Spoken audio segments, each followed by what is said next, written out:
He was the most feared mafia boss in the city, ruthless, untouchable, a man whose name alone made criminals tremble. Yet on this cold, gray afternoon, he sat alone on a park bench, crying. No guards. No guns. No shadows lurking behind the trees. Just a broken man gripping the last photograph of the only person he ever loved, and then a tiny voice, soft, innocent, unexpected, cut through the silence. Don't cry, mister. You can borrow my mom. That was the moment everything changed. For him. For the little boy. And for a mother who never knew how powerful her kindness would become. The park was almost empty when Lorenzo De Luca sat down on the icy bench. The ground was wet with winter drizzle, the sky low and heavy. He had spent a lifetime commanding fear, yet today fear commanded him. His daughter, his only child, had been taken by a rival syndicate. His empire had built walls around him, but none strong enough to protect the only thing he truly loved. Lorenzo wasn't used to silence. The city usually moved around him with the restless rhythm of danger, but here in the park, the world felt painfully still. His chest tightened with every breath. His men had failed. His money had failed. His power, meaningless. He stared down at the photo of his daughter, a soft smiling girl with brown curls and the brightest hazel eyes.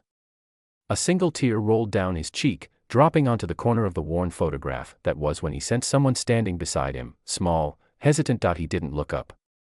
Not until he heard the voice, "Don't cry, mister. You can borrow my mom." Lorenzo froze.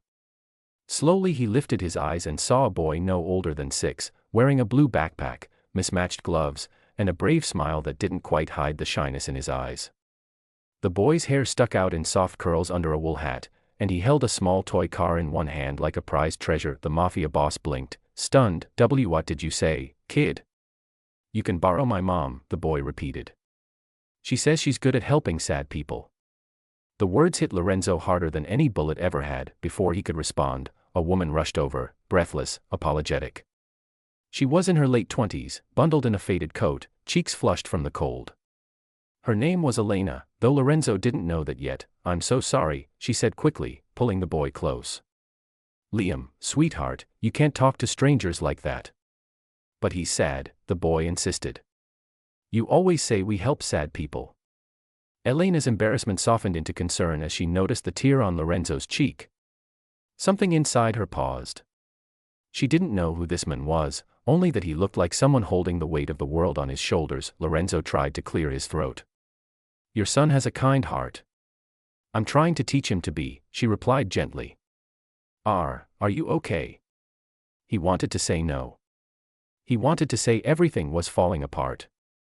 But years of building a stone-cold image didn't crumble easily. "I'll be fine," he lied, but Liam shook his head and tugged on Lorenzo's sleeve. "No, you won't. Not until my mom talks to you." Elena shot the boy a look. "Liam, it's okay," Lorenzo murmured, surprising himself. I wouldn't mind." So they sat. A mafia boss drowning in grief, a mother who had no idea she was speaking to one of the most powerful men in the city, and a little boy who simply saw a sad stranger in need of warmth. Elena didn't push him to talk. She just sat beside him, patient, steady. And somehow, Lorenzo found himself speaking, not about the mafia, not about enemies, but about a father who feared losing his child. His voice cracked, betraying the truth he tried so hard to hide. "I've lost someone important," he whispered. Elena placed a gentle hand on his arm. "Then you don't need to be alone." For the first time in decades, Lorenzo felt something unfamiliar, hope. But hope is a fragile thing, especially for a man with enemies, and just as he began to let himself breathe again, his phone buzzed with a message that turned his blood cold. "We have her. Bring yourself if you want her alive." The past slammed into the present. Danger wasn't far. It was already here. Lorenzo stood up abruptly, his entire body tensing. Elena felt the shift instantly, like a storm gathering over calm water. "Is something wrong?" she asked. Everything was wrong. And yet, somehow, he didn't want to walk away. He looked down at Liam, whose small hand still clutched his coat sleeve. "Kid, you should go home. I'm not someone good to be around." Liam frowned. "But you're not bad. You're just sad." Lorenzo's throat tightened. No one had seen him that simply in decades. Elena stepped forward. If you're in trouble, maybe we can call someone. No, Lorenzo's voice shook with an emotion even he didn't recognize. There's no one to call. No one's safe. Elena hesitated, then asked the question he didn't expect, is it your child? Lorenzo inhaled sharply. Yes. That single word made her eyes soften with fierce, maternal understanding. She didn't need details. She didn't need the whole story. She only saw a father terrified of losing his child forever. Then let us help, she said quietly. You can't, Lorenzo insisted. This is dangerous. You shouldn't be near me. Elena didn't move. Danger or not, a parent doesn't run when a child is at risk. Liam nodded vigorously, hugging Lorenzo's leg. We're good helpers. At that moment, something inside the Mafia boss broke open. He had spent years surrounded by loyalty purchased with fear, yet here stood two strangers offering help without asking who he was or what his past contained. He knelt to Liam's height. Thank you, kid, but this isn't your fight. But she's your daughter, Liam whispered. And kids don't like being scared alone. Lorenzo closed his eyes. A memory flashed, his daughter at 5, trembling during a thunderstorm, whispering, Daddy, don't leave me alone. He couldn't lose her. When he opened his eyes again, a decision had taken shape. Fine, he said quietly.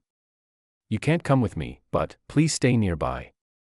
If I don't come back in an hour, call the police and tell them a child's been taken. Don't mention me. Just the child. Elena nodded with steady, fearless resolve. We'll wait.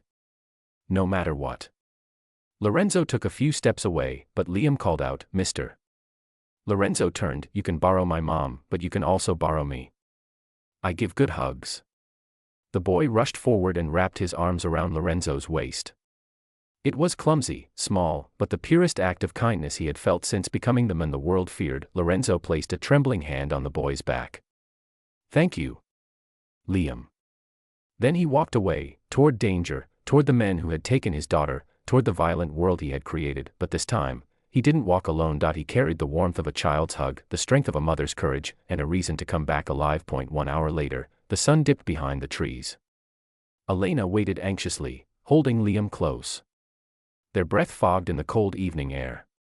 Minutes dragged by like hours. Then, through the shadows, footsteps emerged. Lorenzo stumbled back into the park, breathing hard, clothes torn, but alive, and holding his daughter's hand. Elena gasped.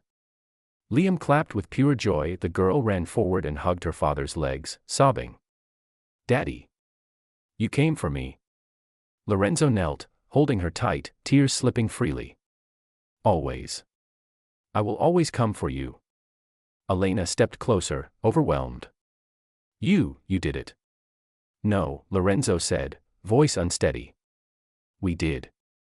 He turned to Liam, who stood smiling proudly, arms stretched for another hug. Lorenzo laughed, a sound he hadn't made in years, and swept the boy into his arms. You saved me today, kid, he whispered. More than you know. Elena knelt beside them. I'm glad you found her.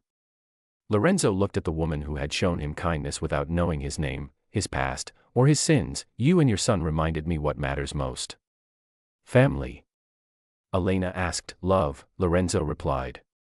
The kind I forgot existed. That day, the Mafia boss didn't just save his daughter. He found something else he thought he had lost forever, his humanity, and the boy who said, Don't cry, mister. You can borrow my mom, became the reason a feared man learned how to live again.